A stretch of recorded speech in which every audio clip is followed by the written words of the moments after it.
All right, everyone. It's Alex back with HYPEWORKS Podcast, episode number 41, with myself and Jake. Yep. And I always pronounce the names correctly, but I think this is the first episode where I'm going to get it wrong. Unfortunately, I have been practicing Sam Mallikarjunan. Is that correct? So no, Mallikarjunan. You just put the emphasis on the wrong syllable. Okay, cool. Yeah, great to have you, Sam.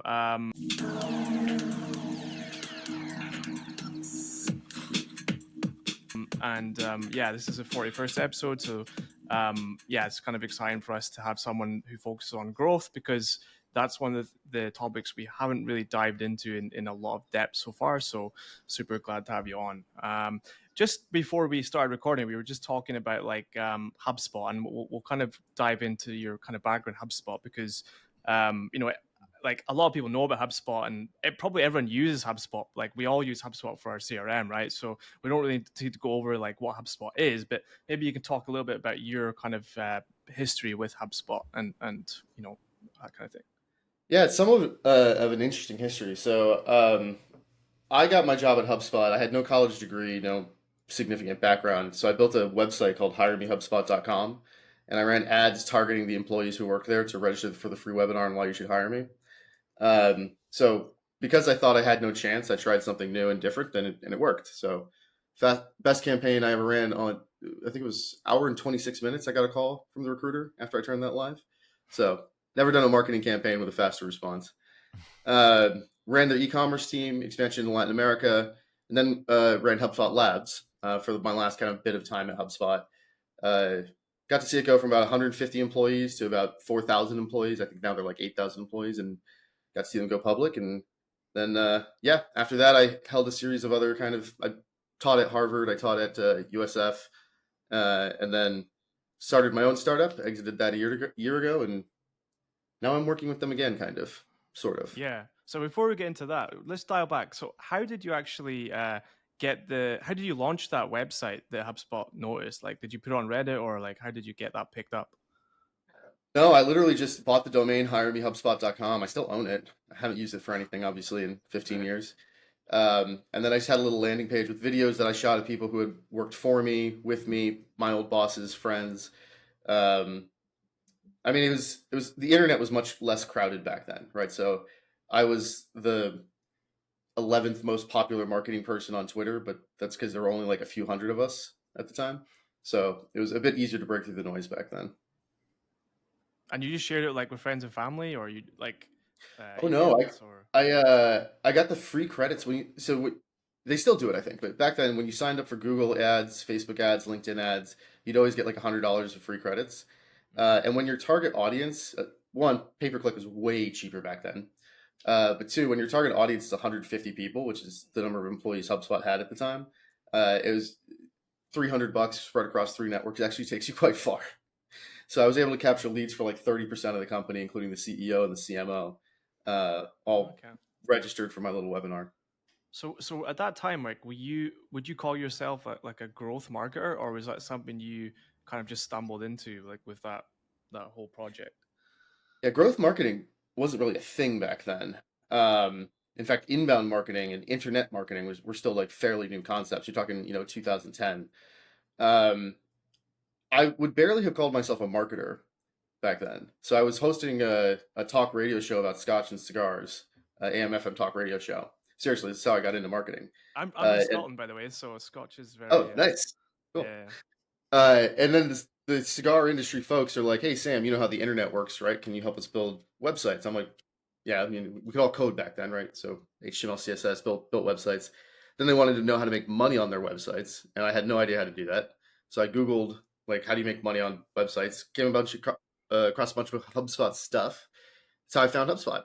And then when I got the job at HubSpot, I realized that I was wildly underqualified. Like, they were better than I was at things I didn't know I was supposed to be good at, like calculating unit economics and conversion rate optimization. And these still very new things to the discipline of marketing back in the day.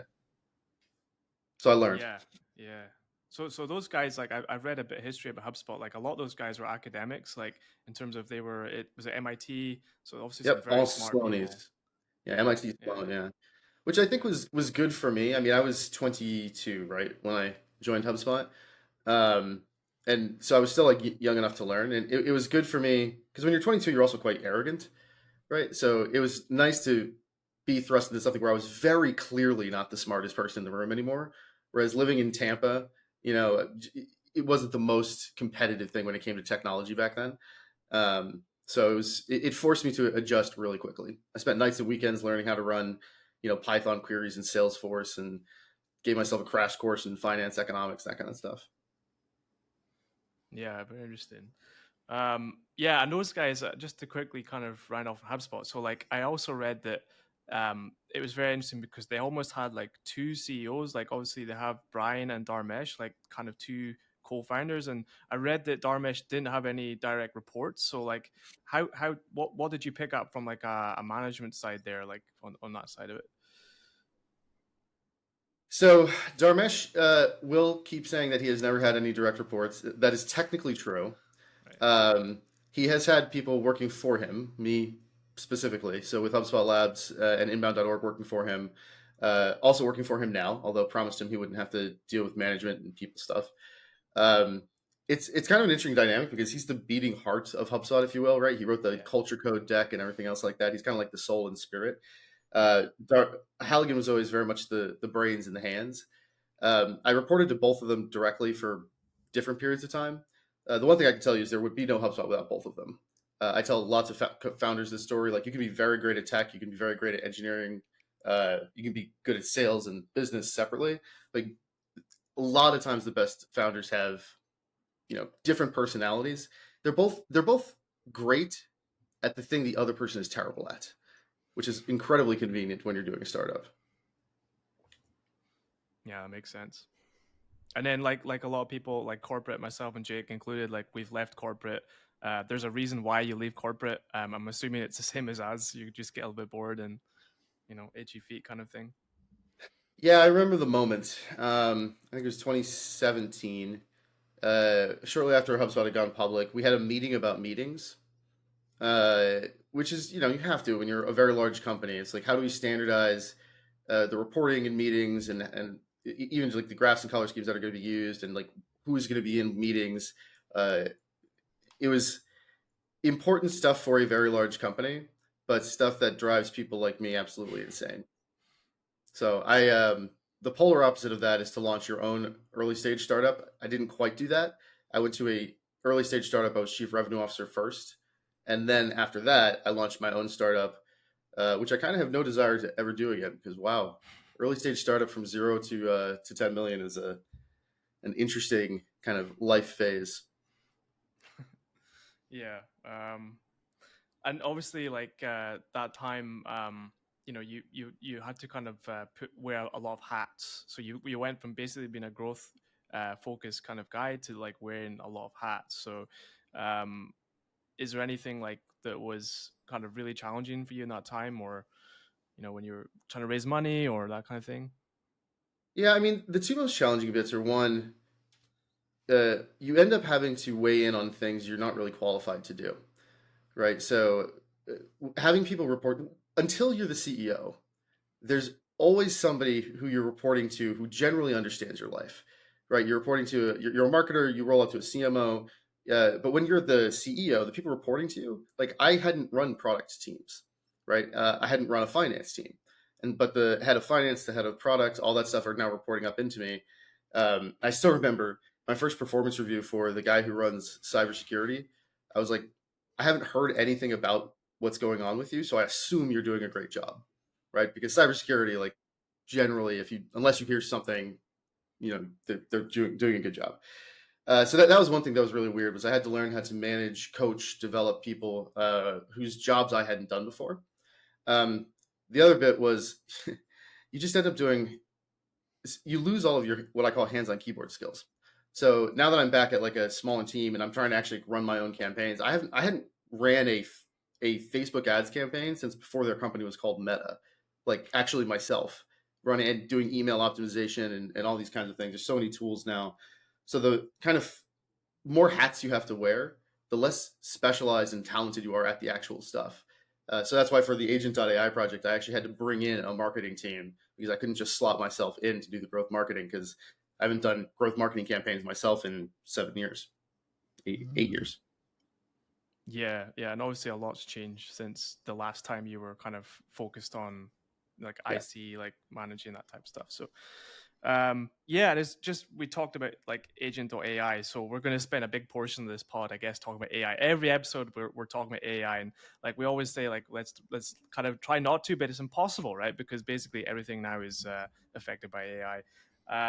Jake is actually doing a lot of AI stuff, and in terms of like yeah, come on, give yourself some credit.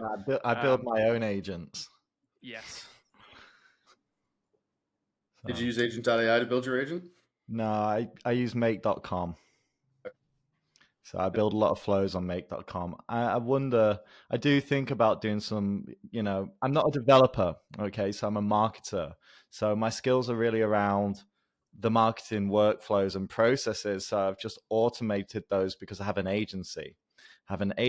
My agency is a direct-to-consumer e-commerce agency, and we specialize in helping mostly Chinese tech brands brand and position themselves in North America and the European Union. And from that, I've automated many of the workflows with make.com. So now effectively I sell that as a solution. That's awesome. Yeah. So for a little bit of context, make.com, agent.ai, there's a few different teams that are working on kind of the agent builder experience, right? So like, can we do for the future of the agentic internet what the WYSIWYG CMS did for the original internet? Make it so that non-technical people can have a meaningful presence in like the future of what's happening.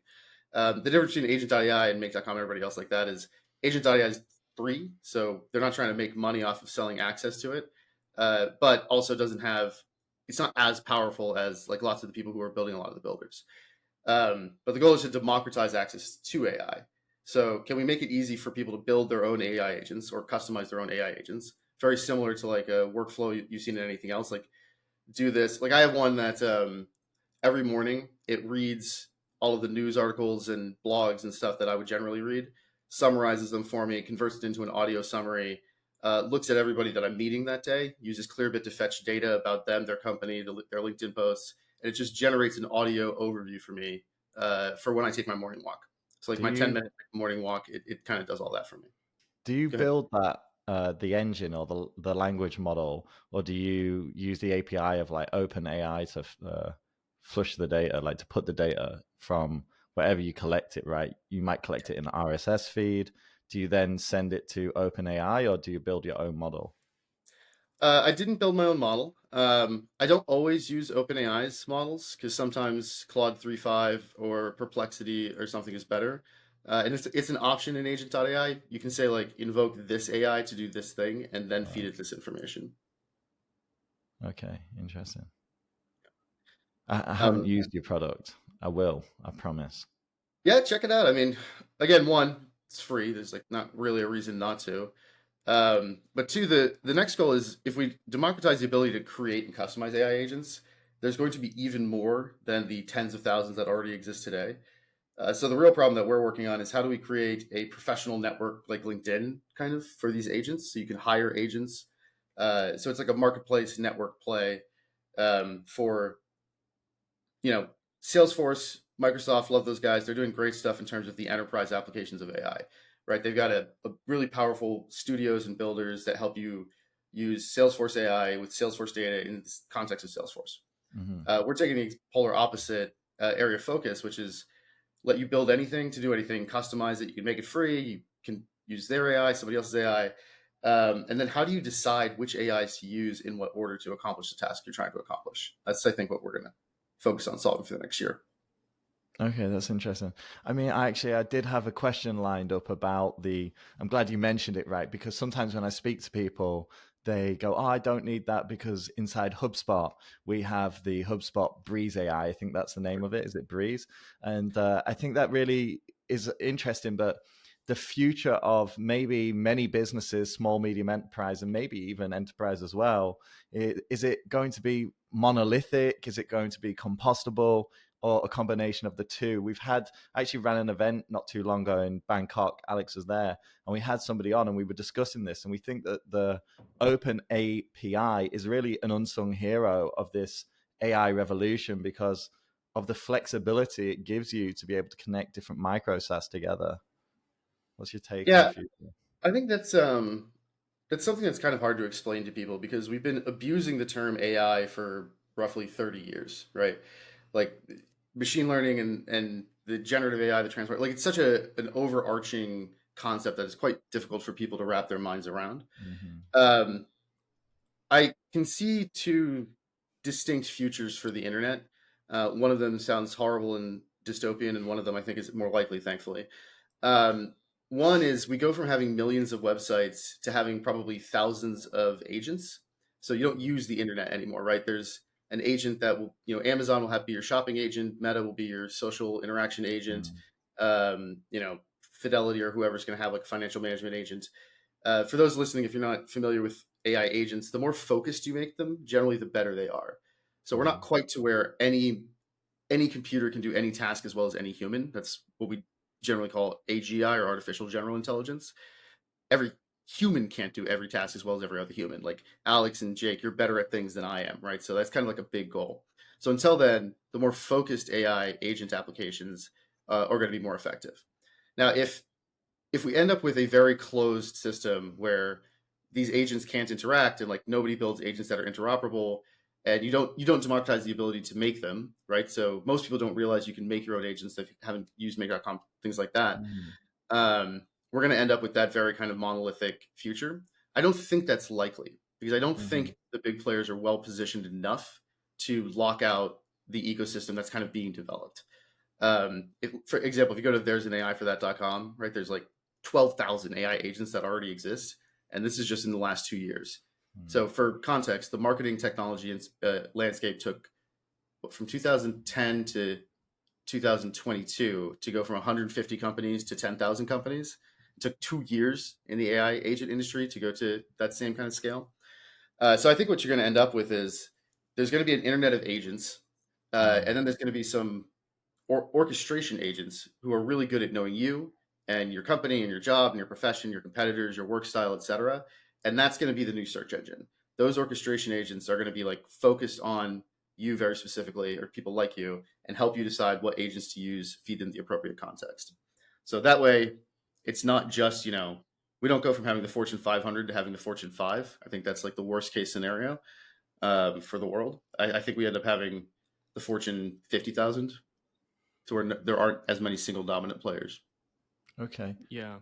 So many questions there.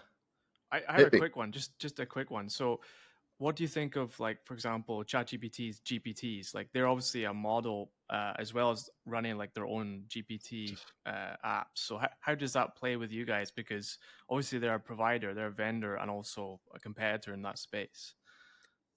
Yeah, I generally tell the team that we have no competitors because we're not charging for any of this stuff, right? Like our goal and the reason like Dharmesh is doing this is because we want to make it so that it is we assume that AI is going to increase in performance and decrease in cost. It's one of our core assumptions for the next several years. I think it's fairly safe to say that that's going to be true. And our goal is not to sell or monetize agent.ai, the creation of agents, the usage of agents. We want to be the platform on which everybody else is building agents. So maybe you, Jake, you start selling that agent and you want to monetize it with subscriptions or usage-based pricing or anything else like that. Can we be more of the app store is kind of the concept for agent.ai. So we're not like necessarily trying to sell it from that perspective. Sorry, what was your original question? I went off on a tangent. I was just saying, like, I mean, OpenAI technically non-profit. That's a whole other can of worms. But they're in my opinion, they're trying to replace app stores with GPT, right? They're trying to replace apps with GPT. Like that's their end goal, to become the new app store. So it's in kind of like it is a kind of big threat overhanging a lot of people because we all rely on them for like their model and API and whatnot. Yeah, I think their custom GPT thing is, I understand the reason, but I think that was the biggest missed opportunity that they've had since, they really kind of hit the world stage. If they did that right, there would be no need for all of these agent studio makers. But they never solved the monetization problem. They never really invested in the UX to make it so that you could use other systems, other AIs. Like they have it and it exists as like this side note. I'm no disrespect to the people at OpenAI who I'm sure are working on that project, because they're really focused on the winner takes all or winner takes most of going after artificial general intelligence. That's what Altman cares about. That's what like all of them generally care about. And if you crack AGI, really crack it, any computer can do any task as well as any human. You don't need this kind of ecosystem of hyper specialized agents.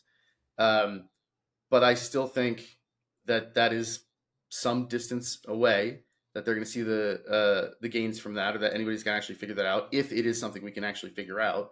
And until then, the custom GPTs, if you could, invoke APIs and do just some more sophisticated things with custom GPTs, forced chain of reasoning and chain of thought, like all those things that you really need to do in order to make something useful, control the context window. Then I think they would have had something really, really interesting. But they are, not focusing on that in a way that I think are making most people who want to make AI agents happy. Yeah, I agree. I think they're more or less like a fine-tuned model, whereas I think like an agent, in the terminology of which you, Sam, and probably myself maybe might think about, is something that commits to like more of a workflow than answers a question or resolves a problem instantaneously. But that would be my interpretation anyway. But maybe I'm also stuck in my own lane. No, I mean, it's just hard whether you're a person or an AI agent to be good at everything, right? It's kind of like I was saying about being a CEO earlier, is you just end up being kind of mediocre at everything. But the difference is, since AI, at least for now, lacks the concept of self-awareness, I knew that I don't know, finance, right? That I had to change my relationship as I was working with the head of finance. And I just know there's some things that I don't know. Knowing what you don't know is really, really important. And we have never figured out how to get AI to do that. It's actually my number one feature request for all of the AI researchers that I talk to is, can we teach AI when it should doubt itself? Right now, it acts like an intern fresh out of, Harvard MBA, right? Where it's really smart. It's got access to a lot of information, and it has an irrational amount of self-confidence that it's right. And especially Grok, especially Grok. especially Grok, yeah. And it'll just fill in, like, and this is where hallucinations come from, where mistakes happen with AI, is it doesn't ask clarifying questions. It's just like kind of tries to respond. So until we fix that problem, one, it's good for us because that's where you need humans in the loop, because it can't actually do our jobs, because it can't fill in kind of the stuff it doesn't know. But two, that's where you're going to end up having these like smaller, more focused models. I also think, by the way, the ethics thing is going to matter. What is it? Napster, right? What's the difference between Napster and Spotify? Spotify did the exact same thing, but in a clarified regulatory environment, right? Mm-hmm. So especially, Europe has the right to be forgotten. You cannot possibly prove, I think one study has managed to prove, that a language model has forgotten something. Like, if OpenAI cannot prove that it's forgotten everything Sam, Jake, and Alex have said in this conversation. And then two, I think just the compensation aspect for it. Small language models, I think, are going to be very, very interesting in the next several years, because if you're writing sales emails, you don't actually need the copyrighted works of Tolkien, right, to make that work. But the people like OpenAI, et cetera, are vacuuming up the entire internet in their search for AGI. And I think, I'm not saying they're going to go out of business like Napster did, but I think they're definitely going to face some regulatory headwinds. And I think we as users should have some ethical questions about that as well, right? Do I really want to be using something that's deriving from somebody else's work product? Like, got a lot of lawsuits, for sure. So many, yeah. I'm glad that you mentioned the small models, because there's two reasons that I've started to really like them. I actually wrote a tweet the other day saying that 4.0 Mini is completely underrated, because I'm running a lot of sales and marketing copy across my organization. It's automated, but because it's been trained on less data, it doesn't sound aloof. It doesn't have all the fluff around it. So it's quite a direct language model. And not to mention, it's so much cheaper than any of the larger language models. So I think it's so underrated that people miss out the opportunity on really understanding the use cases for those smaller models, and where it might actually provide something of a higher quality nature, even though that sounds somewhat counterintuitive. Yeah, it's why one of the features that we're building that nobody else seems to be as interested as I am yet, is the ability to have your agent that you build invoke other agents. And as the small language models get better, and let's say you've got like the really great sales copy agent, if I have a really great sales prospecting and research agent, and it focuses on that, it should then be able to invoke yours and feed it kind of that information. So I think like that's the future that I would love to see, is everybody can build their own agents, and then you can make money off of people invoking your agent as part of something else that they're doing. It's almost like if you think of front end libraries back in the day. So like if somebody had patented or monetized the ability to have a spinning carousel or whatever on your website, instead of writing your own, you might have just like done that, paid that person 1,000th of a penny, and someone would be a millionaire off that. So I think that's the small language models, the focused agents. That's the stuff. It's why on our website there's like so many different AI agents that look exactly the same. They're like writing sales emails, but it's writing sales emails for like finance professionals, writing sales emails for real estate brokers. And people are taking these kinds of core agents, customizing them, and they're so much more effective if you make them smaller and more focused. Agree. So it actually brings me back to an earlier question there. The revenue model of agent.ai, can we get into how that works? Yeah. There is no revenue model. There won't be a revenue model. And I'll explain why. We will give builders the ability to monetize their agents. So when you build an agent, you can either keep it private, you can make it public for the world to use, or you can monetize it in eventually one of three ways: fixed fee, recurring revenue fee, or usage-based pricing, right? You will be able to make money making agents on agent.ai. From HubSpot's perspective, so HubSpot, we're not part of HubSpot, but we are strategically adjacent to HubSpot, if you will. Everybody on my team, except for one person, is a former HubSpot executive. But the reason we've been kept separate is because we don't have to serve HubSpot's strategic initiatives, right? We're not driving leads for them. We're an entirely separate corporate entity. I haven't cleared anything I'm saying to you all with their PR team, which is like an awesome thing to have to do.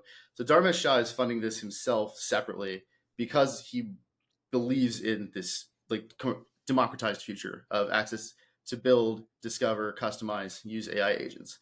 Now, everything has to make money for a reason.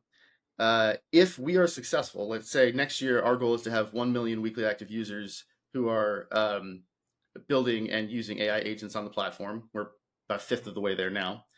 That will definitely benefit HubSpot as a corporation, right? So HubSpot's stock price will benefit from the fact that there's less of a strategic threat coming from the agent forces and stuff of the world, and so we will create enterprise value without actually having to charge for anything.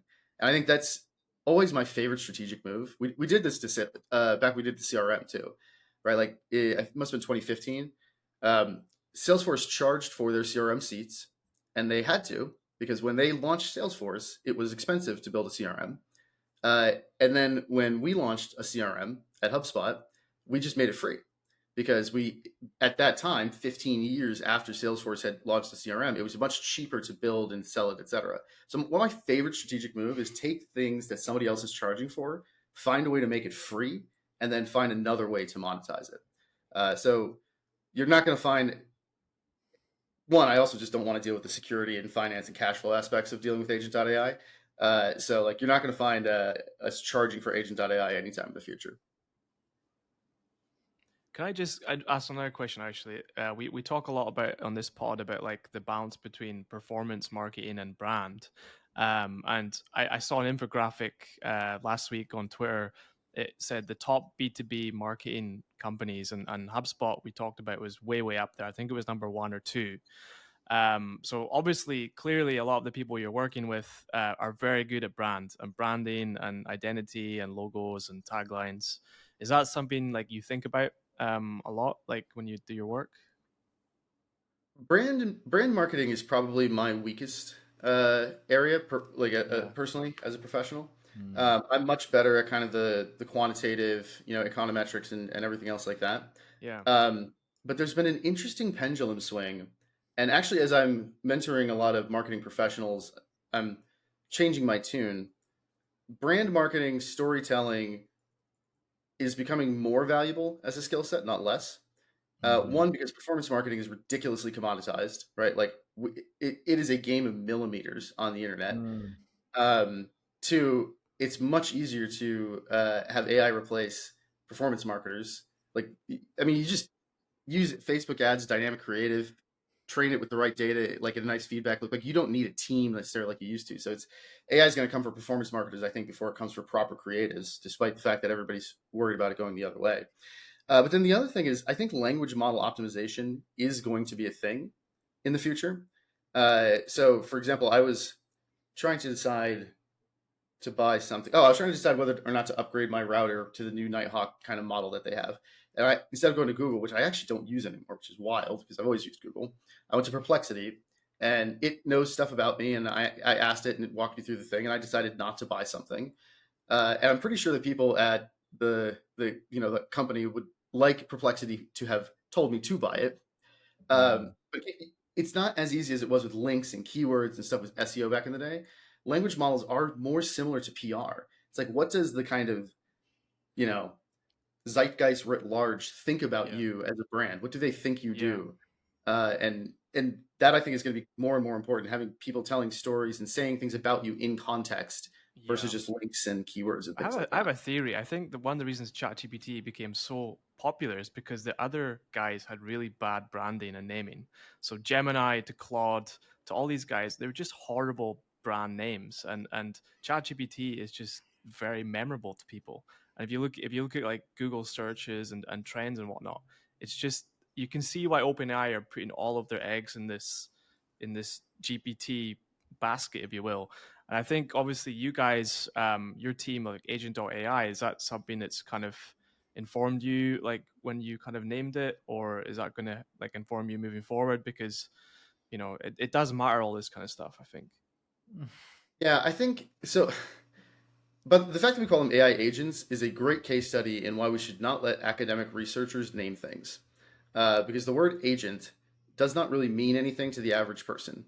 It is technically true insofar as we're discovering AI that can now take actions, so it has to an extent a limited agency, which is why we started calling them agents. But it's such a terrible thing to call it. So, also, artificial intelligence in general, we just never should have let this be a thing that we say to consumers because it's so freaking confusing. Agent.ai makes sense to, if you think of like the bell curve of adoption, the early adopters know what it is, right? You know what an AI agent is. And so like the name makes sense to you. Is it what we stick with long term? I'd be pretty surprised. I don't think it's, I mean, it is quite literal, right? It's an AI to help you build and use agents. So I do like being literal. The brand names that mean nothing, smarter people than me, I'm sure, have focused on that. So I try not to comment on things I'm not qualified to talk about. Gemini seems like a bad name. Doesn't mean anything. Either it doesn't mean anything to early adopters and it doesn't mean anything to consumers. Whereas ChatGPT, that is fascinating to me because, one, people forget it was a research project. It was a demo. ChatGPT was a demo project to show off the transformer architecture and kind of like what it can do in terms of like a language model. And it was just so far beyond passing the Turing test that it blew everybody's mind and we all got obsessed with it. And then now as a brand, most people know their product, ChatGPT, more than they know OpenAI. I bet if we surveyed, 90% of people who know the name ChatGPT probably don't know the name OpenAI. And 99% of those have absolutely no idea what GPT stands for. So it's like probably the most frequently used acronym on the planet that people are using that they don't actually know what it means, which I think is fascinating. I think it's a great brand study. They definitely didn't do it on purpose. There was nobody at OpenAI who's like, ChatGPT is going to be the thing that sticks in people's minds. But I also, I don't like the trend towards just naming things nonsensical, moderately anthropomorphized names and then praying that it takes off over time. Yeah, I think they stumbled into it and they realized, oh shit, like this is kind of taking off. So let's ride it. It's the most inspiring, like, strategic story in a really long time. Like, Google got sucker punched by a nonprofit research team. That is just awesome, right? That to me, that looks like, if you're thinking about your industry, right, and just the power of the technology that we have today and its ability to level the playing field between big players and smaller players, if Google can get sucker punched, again, by a nonprofit. They're becoming for profit now, but at the time they were a nonprofit. Then whoever the 800-pound gorilla is in your industry is probably not as, monolithic and difficult to fight nowadays as they may have been 5 years ago or 10 years ago. Like the agentic AI and the ability to create these agents and do all this stuff is leveling the playing field so much, because Jake doesn't have to hire 20 people to sit there and write sales emails, right? So the joke everybody keeps saying is, the next billion-dollar company is going to be 3 people using AI, which is really terrifying to all of like the very large established incumbent companies. So it's definitely never been more interesting and potentially profitable to be aggressive and go fight companies that you should not, under normal circumstances, try and fight. I agree. I think the hardest thing to fight, being in a similar boat to you, is the mindset of a lot of people. There's like an education, there's an attainment gap between people's understanding of what an agent is and what it could do for them versus actually just logging in and using a model like ChatGPT. And I think that we're getting closer to that gap being fully bridged. I mean, I personally sell services to all kinds of different businesses. Some of them are large agencies and some of them are small, like 2 or 3 team startups.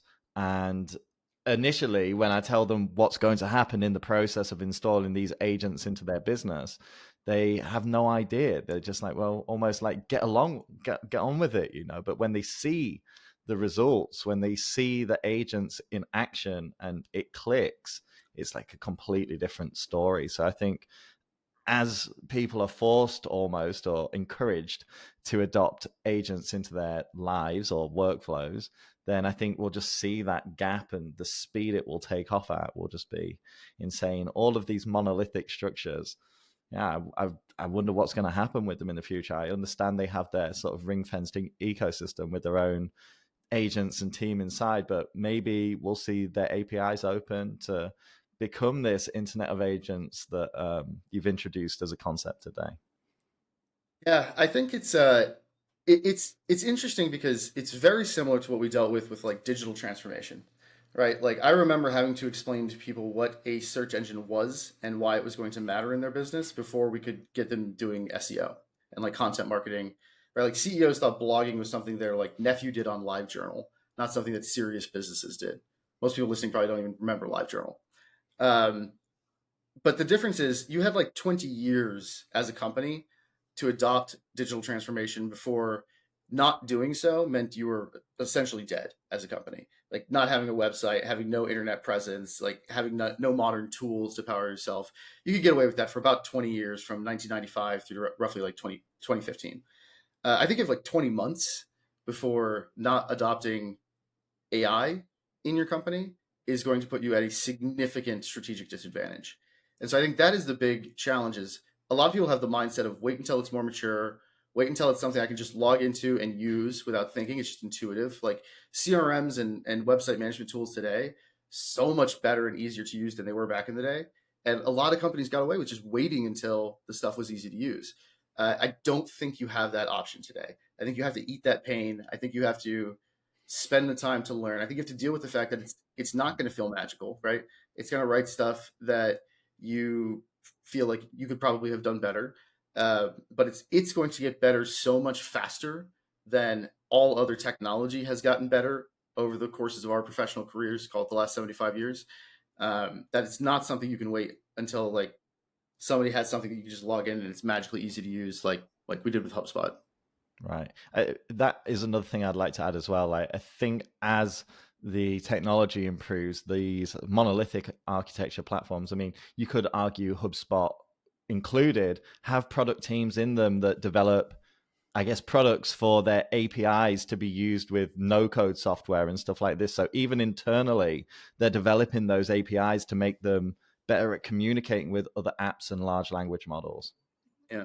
I mean, my favorite thing about AI is that it's kind of by definition, it's mediocre at everything, right? Because I've watched millions of observations of somebody doing something, writing sales emails, etc. And then it's figured out that context and how to do it. It's not really elite at any one thing, right? For any given thing, you probably do it 80, 90% as well as you probably could.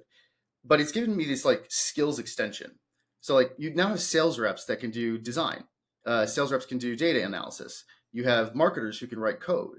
Like I used to have to bug my friend Andre, who's our head of engineering now, every time I wanted anything more complicated than like JavaScript, CSS, like the coding that I knew.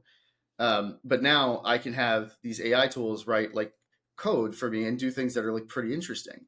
So the limitations that an individual person has had, like we're still, T-shaped or hyper specialized and like we're good at one thing, but the number of other things that we can be mediocre at has dramatically increased. And that's what I find fascinating about AI is I wanted to build a drunken spelling bee game for my local Irish pub. I didn't have to ask one of my coder friends as like a favor to help me with that. I just used Claude and ChatGPT together to write and deploy that particular game for them, which is that's wild, right? Like it's wild to kind of feel unleashed in lots of different directions. There's still a future for people who are elite at things. Like it's not as good at computer science, obviously, as like the people with master's degrees in artificial intelligence are. It's not going to be as good at art as great artists or as good at writing as great writers. But it gives everybody access to mediocre skills, and that's what I find really interesting. Yeah, I think that also puts like the emphasis back onto being creative with this new type of technology as well. Yeah, exactly. Alex, are we on to the big one? Yeah, go for it. I mean, we've touched on it a little bit, but Sam, we have a question. It's the final question that we have asked all of our lovely guests up until now. So unfortunately, you can't escape it. It's a bit of a big one, so brace yourself. But it's about future predictions. Now, you can predict anything. It could be about the workforce. It could be about the world. It could be anything. But we just want to hear what your future predictions are. My largest future prediction is that people won't just use AI agents. They're going to learn to build and customize them the same way we can with normal apps and stuff on our phone. I want to also make a prediction that there's no reason why AI has to be a bad thing. Well, why it has to replace jobs. Like we can design the algorithm to do what we want. Google kind of really showed this well when they said the search engine results page is going to reward people who give a good user experience. Right. So if you have a high bounce rate or if it's spam or whatever, they started really punishing you. They spent a lot of time figuring out how to make it so that you were the people feeding data into their AI were doing the right thing. I think we should do the same thing with AI and make it so that, for example, AI agents that make human jobs more economically valuable are rewarded versus ones that replace them. Like that's a choice we can make. We don't have to decide to go the other way. And I also think there are poison pills built into the current large incumbents, and people disagree with me on this because they're kind of too big to fail at this point. But from a regulatory perspective, again, in Europe with the right to be forgotten and from the copy, like one of these many big issues with how we're doing AI right now, vacuuming up the entire internet without consent and then using it in a way that is very much a black box. Society's not going to let them get away with having AIs that are telling teenagers to commit suicide. They're not going to let them get away with building AIs that are using work products from people who are in no way being compensated or don't even know their work's being used. And then, especially again with the privacy angle, if we want AI to know about the world as it exists today, it has to be able to have access to like real-time information. It has to know who Jake is, who Alex is, etc. But at the same time, at least in Europe, they have decided that you have the right to not be part of that. And I think that the fundamental math behind how it works and how it's trained, I don't know if OpenAI is to the future of artificial intelligence what Napster was to the future of streaming music, but I think there's definitely going to be some kind of seismic shift there from what we have today. Yeah, and I noticed also you have Green Bay Packers in your X bio. Any predictions there with the Packers? I think we'll get the wild card slot, and I think we will get kicked out immediately. But I think it's the only community-owned team in the NFL, right? Like it's not owned by a single person. Actually, right? Yeah, it's the last one. I have a stock certificate somewhere. Anyways, I own one share of the Green Bay Packers. It's the only paper share I own, by the way. But they think kind of long term, so I think we'll do well next season. We're rebuilding, so we'll make it to the playoffs this year, though. That'll be nice. Okay. Nice one, Alex. Yeah, no, that was an awesome episode. We're gonna have you on. Actually, you said what did you say? You said 2 years companies will have to 20 months. Yeah, 20 months. So we'll have you on again in 20 months and see where the world's at. See if we're still here. Watch out for my Hire Me Agent AI ad. Do it. And also have somebody on the team like take a snapshot of companies using AI agents and their current market cap. 20 months from now, we'll compare, right? Like who's not using agentic AI in some way and their market cap relative to the other ones. That would make for a very fun episode. Okay. Awesome. Great. Cool. Thanks, Sam. It was cool. Thanks for having me, guys.